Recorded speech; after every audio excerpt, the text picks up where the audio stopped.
آپ رحمۃ اللہ علیہ نے تیر اندازی اور شاہ سواری کے موضوعات پر کتاب السبق الرمی لکھی، جو اپنے موضوع میں عربی ادب کی پہلی کتاب تھی۔ تحصیل علم میں آپ مکملاً منہمک رہتے اور یتیمی و غریبی کے باوجود شب و روز پڑھنے میں مشغول رہا کرتے تھے۔ امام شافعی رحمۃ اللہ علیہ نے مکہ مکرمہ میں مکتب سے تعلیم کی ابتدا فرمائی، بعد ازاں مدینہ منورہ میں تحصیل علم کیا۔ مکہ مکرمہ میں ہی آپ نے تیر اندازی، شاہ سواری کے ساتھ ساتھ مکتبی تعلیم کے بعد بنو حذیل میں رہتے ہوئے زبان عربی اور اشعار عرب میں خوب مہارت حاصل کی۔ اسی دوران میں آپ نے اپنے چچا محمد بن شافع اور مسلم بن خالد الزنجی سے حدیث کا سماع کیا۔ امام شافعی اپنے زمانہ طالب علمی کے متعلق خود بیان کرتے ہیں کہ میں یتیم تھا، والدہ میری کفالت کیا کرتی تھی، میرے پاس معلم کی خدمت کے لیے رقم نہیں تھی، مگر ایسی صورت پیدا ہو گئی کہ معلم اس کے بغیر پڑھانے پر راضی ہو گیا۔ وہ بچوں کو جو سبق دیتے تھے میں زبانی یاد کر لیتا تھا اور ان کی عدم موجودگی میں بچوں کو پڑھا دیا کرتا تھا۔ میری اس بات پر معلم بہت خوش ہوا اور مجھے مفت تعلیم دینے پر راضی ہو گیا۔ آپ رحمۃ اللہ علیہ فرماتے ہیں کہ مکتب کی تعلیم کے بعد میں قبیلہ بنو حذیل میں چلا گیا، جو فصاحت و بلاغت میں عرب میں مشہور تھا، اور کافی عرصے تک اس طرح ان کے ساتھ رہا کہ سفر و حضر میں ان کا ساتھ نہیں چھوڑا۔ مکہ مکرمہ میں واپس آ کر ان کو اشعار سنانے لگا۔ اس زمانے میں عربی زبان کا ادب اور شعر و شاعری کا میرے ذوق پر بہت غلبہ تھا۔ اسی دوران میں اپنے چچا محمد شافع، مسلم بن خالد الزنجی اور سفیان بن عینہی وغیرہ سے حدیث کی روایت کرتا تھا۔ میں علماء کی مجلس درس میں احادیث اور مسائل سن کر یاد کر لیتا تھا۔ چونکہ میری والدہ کے پاس اتنی رقم نہیں رہتی تھی کہ کاغذ خرید سکوں، اس لیے ادھر ادھر سے ہڈیاں، ٹھیکرے اور کھجور کے پتے چن کر انہی پر لکھ لیا کرتا تھا۔ 7 سال کی عمر میں قرآن اس طرح حفظ کر لیا تھا کہ اس کے معانی و مطالب مجھ پر عیاں ہو گئے تھے۔ البتہ 2 مقام سمجھ میں نہ آ سکے۔ 10 سال کی عمر میں موطا امام مالک یاد کر لی تھی۔ روایات بتا دیں کہ مکہ مکرمہ میں امام شافعی رحمۃ اللہ علیہ نے قرأت قرآن مجید کی تعلیم مکری اسماعیل بن قسطنطین سے حاصل کی۔ بعد ازاں عبداللہ ابن کثیر سے قرأت قرآن مجید کی تعلیم حاصل کرتے رہے۔ امام شافعی خود فرماتے ہیں کہ میں لوگوں میں نماز کے لیے قرآن کی قرأت 13 سال کی عمر میں کرنے لگا تھا، اور موطا امام مالک بالغ ہونے سے قبل حفظ کر چکا تھا۔ ناظرین، آپ رحمۃ اللہ علیہ کے علمی ذوق و شوق کا یہ عالم تھا کہ بہت کم عمر میں آپ کو فتویٰ دینے کی اجازت مل گئی تھی۔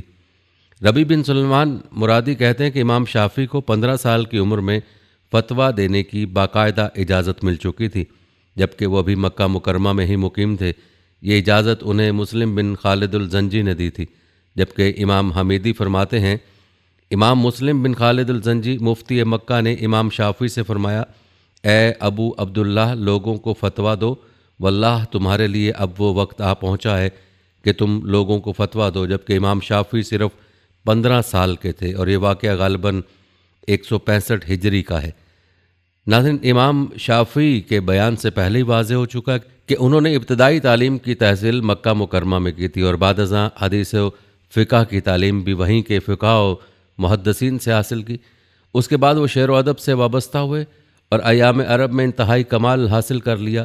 انہی دنوں میں آپ بنو حذیل کے اشعار سنایا کرتے تھے، مگر یہاں ایک دم سے زندگی نے رخ بدلا، اور ایک بزرگ کی نصیحت سے مدینہ منورہ جا کر امام مالک کی شاگردی اختیار کر لی۔ ناظرین، روایت بتاتے ہیں کہ امام مالک رحمۃ اللہ علیہ کا سال وفات 93 ہجری ہے، اور اگر خیال کیا جائے کہ امام شافعی رحمۃ اللہ علیہ ان کے پاس مدینہ منورہ میں غالباً 169 ہجری یا 173 ہجری میں آئے ہوں گے، جیسا کہ ایک روایت میں کہ امام شافعی نے فرمایا، میں امام مالک کے پاس آیا تو میری عمر 19 سال تھی، اور امام ذہبی نے فرمایا ظاہر یہ ہوتا ہے کہ وہ جب امام مالک کے پاس گئے تو 23 سال کے تھے۔ تو یہ زمانہ امام مالک کی ضعیفی کا زمانہ ہے، وہ غالباً 76 سال یا 80 سال کے ہوں گے۔ اسی لیے انہوں نے امام شافعی رحمۃ اللہ علیہ سے کہا کہ اپنے لیے کسی شخص کو لے آنا جو موطا امام مالک کی قرأت کرے، یعنی زمانہ ضعیفی میں ان کا قرأت کرنا چھوٹ چکا ہوگا۔ اسی لیے تو یہ فرمایا، اور یہ وقت امام شافعی کا عین عالم شباب کا زمانہ ہے، اور یہ بات مسلمہ ہے کہ جب 179 ہجری میں امام مالک کی وفات ہوئی تب امام شافعی کی عمر 29 سال تھی۔ روایت کے مطابق امام مالک کی وفات ماہ ربیع الاول 179 ہجری بمطابق جون 795 میں مدینہ منورہ میں ہوئی۔ اس سے مراد یہ ہے کہ 179 ہجری تک امام شافعی مدینہ منورہ میں مقیم تھے۔ روایت بتاتی ہیں کہ یمن میں آپ سرکاری عہدے پر فائز تو رہے، مگر زیادہ عرصہ مقامی رکاوٹوں اور سازشوں کی وجہ سے منصب آپ نے چھوڑ دیا۔ 187 ہجری مطابق 803 میں مخالفین نے آپ پر الزام عائد کیا تھا کہ آپ درپردہ زیدی مدعی خلافت یحییٰ بن عبداللہ کے حامی و حمایتی ہیں۔ اس الزام کی پاداش میں آپ کو گرفتار کر کے مقام الرقہ لایا گیا، جہاں عباسی خلیفہ ہارون الرشید موجود تھا۔ خلیفہ کے سامنے آپ کو پیش کیا گیا تو ہارون الرشید نے آپ کے دلائل و براہین سنتے ہوئے آپ کو بے قصور قرار دیا اور رہا کر دیا۔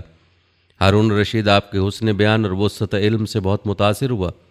وہیں آپ کی ملاقات امام محمد بن حسن شیبانی متوفی 199 ہجری سے ہوئی اور یہ ملاقات گہرے مراسم میں تبدیل ہو گئی۔ آپ نے کئی کتب امام محمد بن حسن شیبانی کی اپنے لیے نقل کر لیں۔ روایت کے مطابق آپ رحمۃ اللہ علیہ کم و بیش امارت یمن کے عہدے پر 7 سال فائز رہے، یعنی 180 ہجری سے 187 ہجری تک۔ مورخین کے مطابق آپ کی امام محمد بن حسین شیبانی سے ملاقات 187 ہجری بمطابق 803 میں بغداد شہر میں ہوئی تھی، مگر بعض کا خیال ہے کہ امام شافعی رحمۃ اللہ علیہ کو امام سفیان ابن عینہی نے نصیحت کی تھی کہ بغداد جا کر امام محمد بن حسن شیبانی سے تعلیم فقہ کی تکمیل کرو۔ مورخین کے نزدیک پہلا بیان قوی ہے، کیونکہ 187 ہجری میں آپ الرقہ سے واپسی پر عراق داخل ہوئے اور یہاں کم و بیش 1 سال تک مقیم رہے۔ امام محمد بن حسن شیبانی امام ابو حنیفہ رحمۃ اللہ علیہ کے تلمیذ خاص تھے اور عراق میں ان کے علم و تفقہ کے نمائندہ خاص اور مبلغ و ناشر تھے۔ قاضی ابو یوسف صاحب امام ابو حنیفہ امام شافعی کے بغداد میں آمد سے قبل انتقال کر چکے تھے۔ امام شافعی رحمۃ اللہ علیہ کا قول ہے کہ میں نے محمد بن الحسن سے زیادہ عقل مند شخص نہیں دیکھا۔ مزید کہتے ہیں کہ میں نے محمد بن الحسن سے زیادہ ہلکی چال چلنے والا کوئی موٹا نہیں دیکھا اور نہ ان سے زیادہ کوئی فصیح دیکھا ہے۔ جب میں انہیں قرآن کی قرأت کرتے دیکھتا تو یوں معلوم ہوتا کہ گویا قرآن انہی کی زبان میں نازل ہوا، یعنی ان کی فصاحت کی وجہ سے۔ اور فرمایا فقہ میں لوگوں میں مجھ پر سب سے زیادہ احسان محمد بن الحسن نے کیا ہے، اور فرمایا میں نے جس سے بھی مناظرہ کیا اس کے چہرے کا رنگ اڑ گیا ماں سوائے محمد بن الحسن کے۔ امام شافعی رحمۃ اللہ علیہ نے اپنی شاگردی کا ثبوت ان الفاظ میں دیا ہے کہ میں نے امام محمد بن حسن شیبانی سے 1 اونٹ کے بھار کے برابر حدیث سنی ہے۔ اسی طرح امام شافعی رحمۃ اللہ علیہ فرماتے ہیں کہ میں نے امام محمد بن حسن شیبانی کی کتابوں پر 60 دینار خرچ کر کے ان کو حاصل کیا، پھر ان میں تدبر کیا اور ان کے ہر مسئلے کے پہلو میں اس کے رد میں دلیل کے لیے حدیث لکھی۔ ناظرین، ابو حسان الزیادی کہتے ہیں کہ میں نے امام محمد بن حسن شیبانی کو اہل علم کی اتنی زیادہ تعظیم کرتے ہوئے نہیں دیکھا جتنی تعظیم وہ امام شافعی رحمۃ اللہ علیہ کی کیا کرتے تھے۔ ایک دن امام محمد بن حسن شیبانی کہیں جانے کے لیے سواری پر بیٹھ گئے تھے، اسی حال میں امام شافعی رحمۃ اللہ علیہ آ گئے۔ امام محمد بن حسن شیبانی فوراً سفر ملتوی کر کے گھر آ گئے اور رات گئے تک امام شافعی کے ساتھ رہے اور اس درمیان میں کسی تیسرے شخص کو اندر آنے کی اجازت نہیں دی۔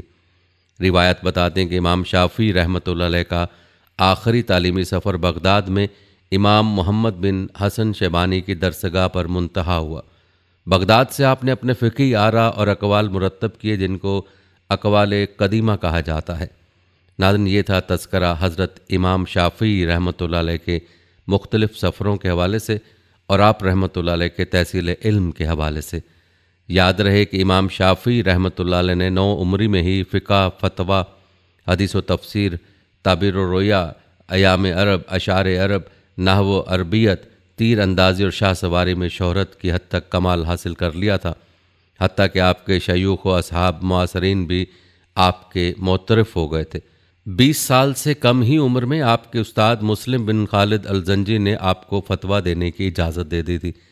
ان کے دوسرے استاد امام مالک رحمۃ اللہ علیہ نے آپ رحمۃ اللہ علیہ کے بارے میں فرمایا میرے پاس کوئی کرشی اس نوجوان سے زیادہ سمجھدار نہیں آیا، مراد شافعی تھے۔ اسی طرح آپ رحمۃ اللہ علیہ کے ایک اور اہم استاد امام سفیان بن عینہی کے پاس تفسیر یا فتویٰ کے لیے کوئی سوال آتا تو آپ امام شافعی کی طرف متوجہ ہوتے اور فرماتے اس سے پوچھو۔ ایک اور روایت ہے کہ بشر مریسی جو ایک متکلم اور مبتدع شخص تھے اور ان سے امام شافعی نے مناظرے بھی کیے، وہ بھی جب حج سے واپس ہو کر بغداد پہنچے تو اپنے دوستوں کو بتانے لگے کہ میں نے مکہ میں ایک قریشی جوان کو دیکھا ہے، میں نے اس جیسا عقل مند نہیں دیکھا، وہ سوال کرے یا جواب دے، میں نے دونوں میں اسے بے مثال پایا۔ ناظرین، اس قریشی جوان سے مراد امام شافعی تھے۔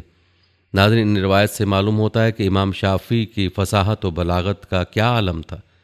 روایت میں آتا ہے کہ امام عبد الرحمن بن مہدی نے جب امام شافعی کو ان کے عہد شباب میں ایک مکتوب لکھا کہ آپ میرے لیے ایک کتاب لکھیں جس میں حدیث کے جملہ فنون اجماع اور کتاب و سنت میں ناسخ و منسوخ کا بیان ہو، تو امام شافعی رحمۃ اللہ علیہ نے اپنی مشہور کتاب الرسالہ تصنیف کی۔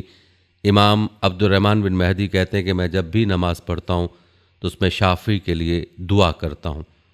روایت بتاتے کہ امام شافعی رحمۃ اللہ علیہ بغداد آئے تو 6 اہم طلبہ ان کے درس میں آنے جانے لگے، جن میں احمد بن حنبل، ابو ثور الحارث النقال، ابو عبد الرحمن الشافعی، الحسن بن محمد الزعفرانی اور الحسین بن علی الکرابسی شامل ہیں۔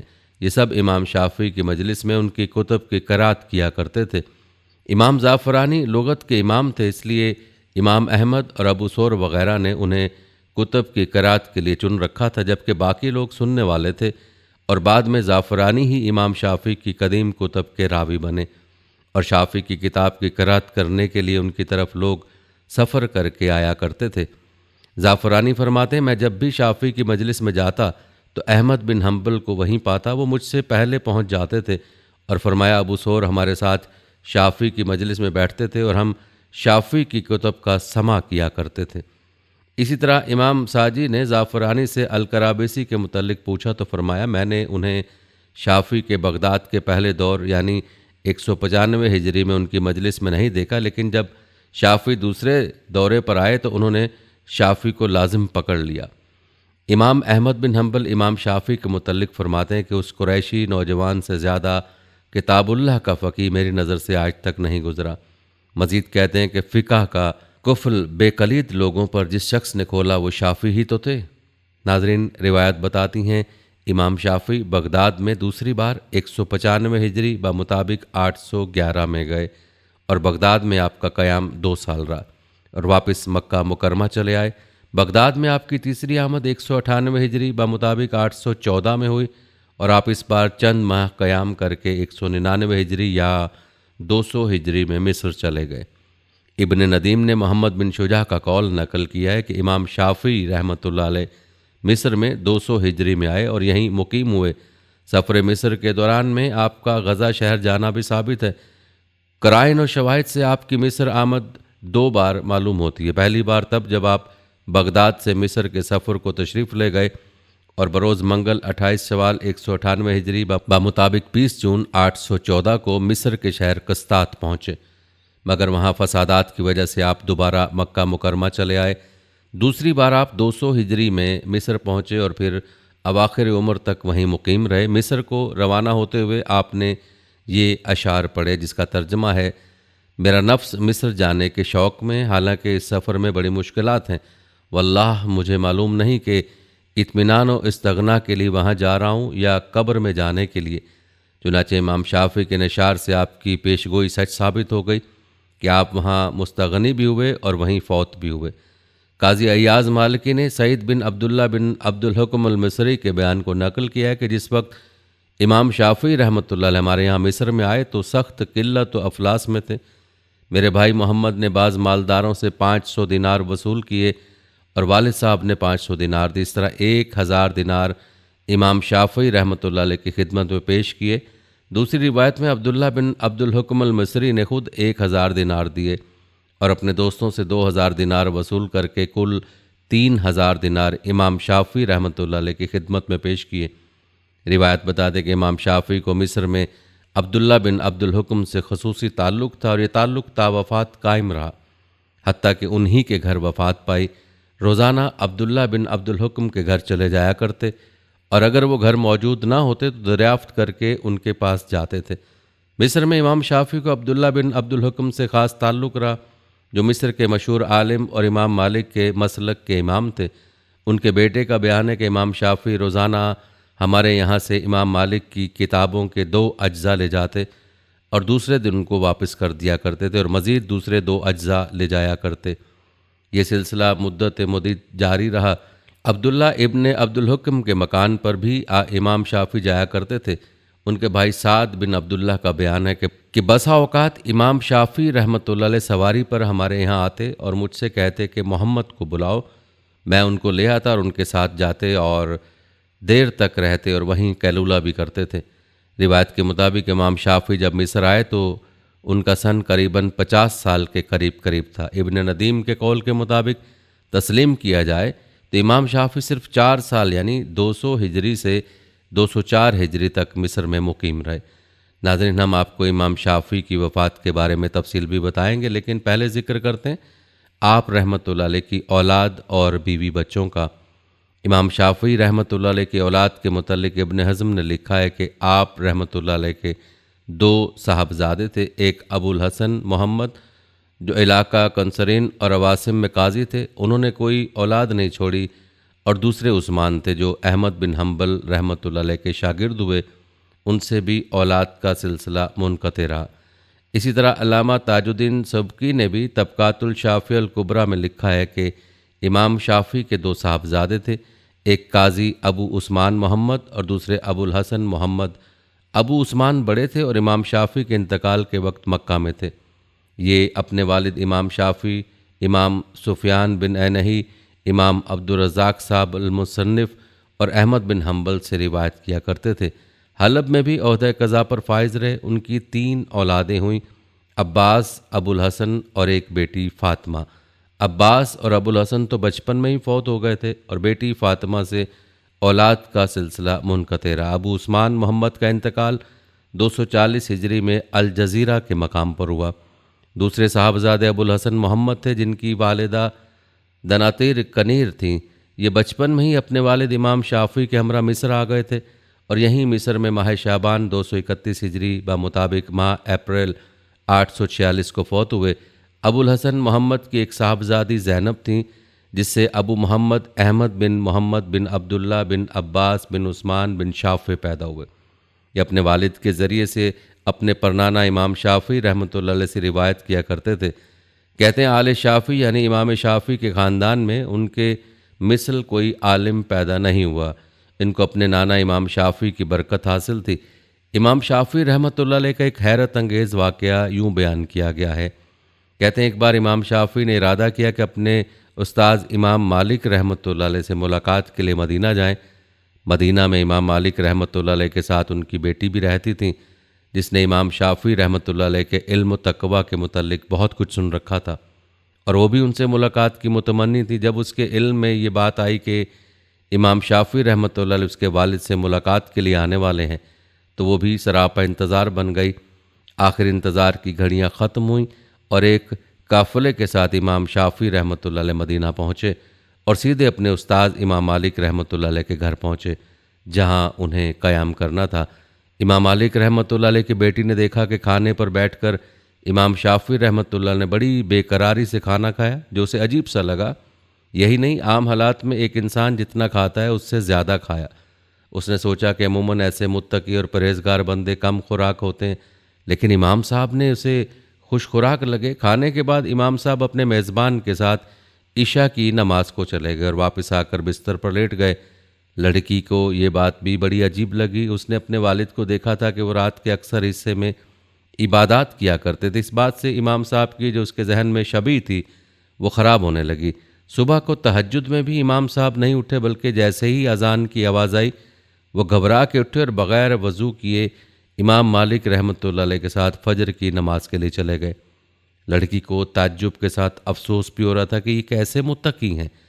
جب لڑکی سے ضبط نہیں ہوا تو اس نے اپنے والد امام مالک رحمۃ اللہ علیہ سے ساری بات کہہ کر حیرت کا اظہار کیا اور کہا کہ میں تو انہیں بہت بڑا متقی اور پرہیزگار سمجھتی تھی، لیکن اپنے عمل سے ہی ایسے نظر نہیں آتے۔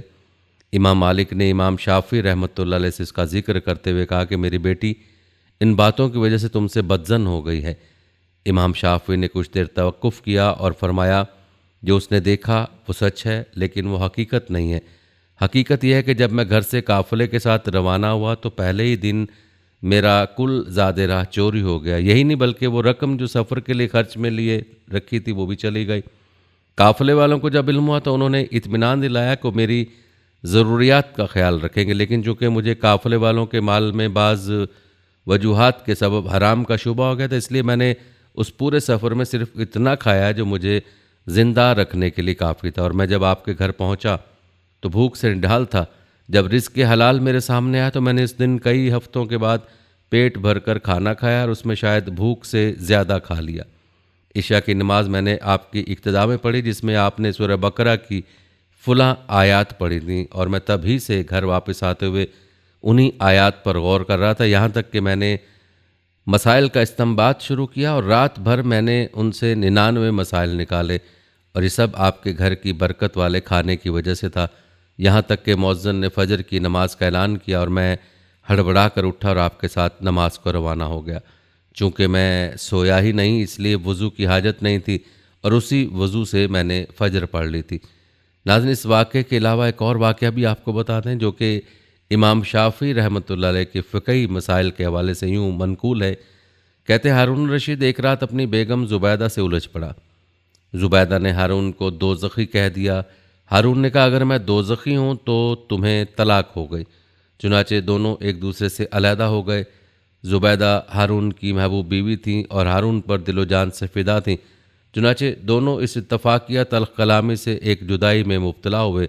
ہارون نے علماء بغداد کو جمع کر کے اس مسئلے کا حل دریافت کیا اور فتویٰ چاہا کہ زبیدہ اس پر حلال ہو جائے۔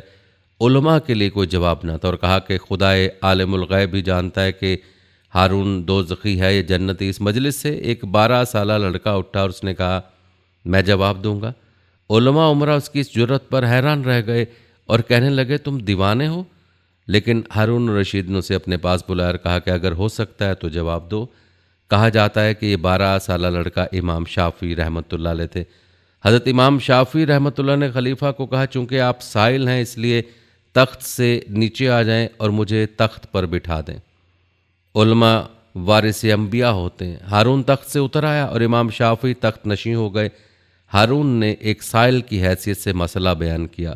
حضرت امام شافعی رحمۃ اللہ نے کہا جو کچھ میں پوچھوں اس کا صحیح جواب دیا جائے اور جھوٹ قطعاً نہ ملایا جائے۔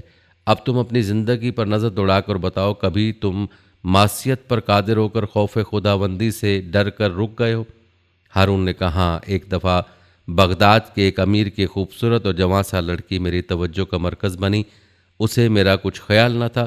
ہزار ہیلا و مکر کے بعد میں نے اسے طلب کر لیا اور تخلیے میں لے جا کر اظہار مدعا کیا۔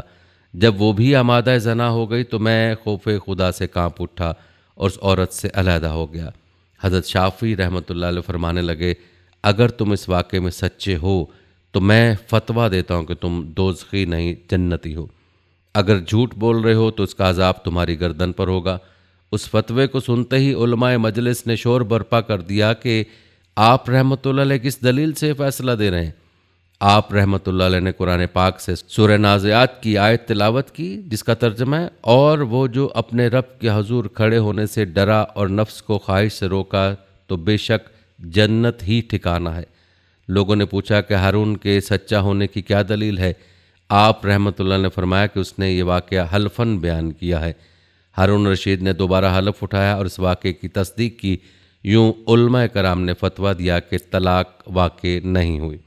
ناظرین، آپ نے ملاحظہ کیا کہ اللہ تعالیٰ نے آپ رحمۃ اللہ علیہ کو کیسی عجیب فہم و فراست عطا فرمائی تھی۔ آئیے اب آپ کو اس عظیم ہستی کی وفات کے بارے میں کچھ تفصیل بتاتے ہیں۔ ناظرین، روایت بتاتے کہ امام شافعی رحمۃ اللہ علیہ نے اپنی حیات مبارکہ میں کل 6 عباسی خلفاء کا زمانہ دیکھا۔ ان خلفاء کے نام ملاحظہ فرمائیں۔ ابو جعفر المنصور 10 جون 754 تا 6 اکتوبر 775، محمد المہدی 6 اکتوبر 775 تا 24 جولائی 785، موسیٰ الہادی 24 جولائی 785 تا 14 ستمبر 786، ہارون الرشید 14 ستمبر 786 تا 24 مارچ 809، امین الرشید 24 مارچ 809 تا 27 ستمبر 813، مامون الرشید 27 ستمبر 813 تا 7 اگست 833۔ امام شافعی رحمۃ اللہ علیہ خلیفہ مامون الرشید کی خلافت کے 6 سال میں فوت ہوئے۔ آئیے آپ کو امام شافعی کی وفات و تدفین کے حوالے سے تفصیل بتاتے ہیں۔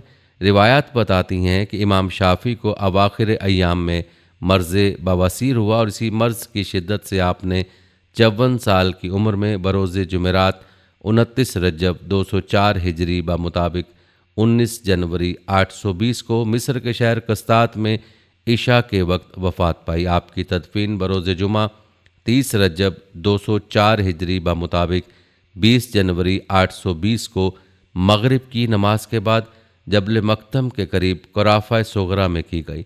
وصیت کے مطابق اواخر ایام عبداللہ بن الحکم کے پاس گزارے اور وہیں انتقال کیا۔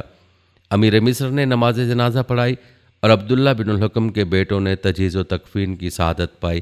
امام شافعی رحمۃ اللہ علیہ کے شاگرد ربیع بن سلیمان مرادی کہتے ہیں کہ امام شافعی کی تدوین سے واپسی پر میں نے شعبان کا چاند دیکھا تھا، اور رات میں امام شافعی رحمۃ اللہ علیہ کو خواب میں دیکھا تو پوچھا، اللہ تعالیٰ نے آپ کے ساتھ کیا معاملہ کیا؟ امام صاحب نے بتایا کہ اللہ تعالیٰ نے مجھے نور کی کرسی پر بٹھایا۔ آپ کو بتاتے چلیں کہ بعض مورخین نے آپ رحمۃ اللہ علیہ کی تاریخ وفات کا تعین ماہ رجب کا اختتام کہا ہے، اور دن میں مختلف اقوال ہیں کہ جمعرات تھا یا جمعہ۔ ناظرین، حضرت امام شافعی رحمۃ اللہ علیہ کی قبر مبارک کے بارے میں ابو الفتح بن نحوی کہتے ہیں کہ مجھے ابو الحسن بن صابونی المصری نے بتایا کہ ابو عبداللہ الشافعی کی قبر مبارک مصر میں بیتار بلال اور برکتین کے درمیان میں دیکھی ہے۔ اس کے سرہانے تانبے کی ایک لوح آویزہ تھی جس پر یہ اشعار لکھے ہوئے تھے، میری موت کا وقت تو آ پہنچا، لیکن احمق اور خواب غفلت میں مبتلا لوگ کچھ اس طرح خوش ہیں کہ گویا ہمارا یوم مرگ تو حتمی تھا اور دشمنوں پر یہ دن نہیں آئے گا۔ ربیع بن سلیمان مرادی کہتے کہ امام شافعی کے بعد ہم لوگ ان کے حلقہ درس میں بیٹھے تھے کہ ایک اعرابی نے آ کر سلام کیا اور بعد سلام کے سوال کیا، اس حلقہ کے شمس و قمر کہاں ہیں؟ ہم نے بتایا کہ ان کا تو انتقال ہو گیا۔ یہ سن کر وہ پھوٹ پھوٹ کر رویا اور یہ الفاظ کہہ کر چلا گیا، اللہ تعالیٰ اس پر رحم فرمائے اور اس کی مغفرت فرما۔ کس خوبی سے دلیل و حجت کی گتھیوں کو اپنے بیان سے سلجھاتا تھا، اپنے مقابل کو واضح دلیل ہدایت سے دیتا تھا، شرمندہ چہروں سے آر کو دھوتا تھا، اپنے اجتہاد سے مسائل کے بند دروازے کھولتا تھا۔ اللہ تعالیٰ آپ کو اپنی حفظ و امان میں رکھے، آمین۔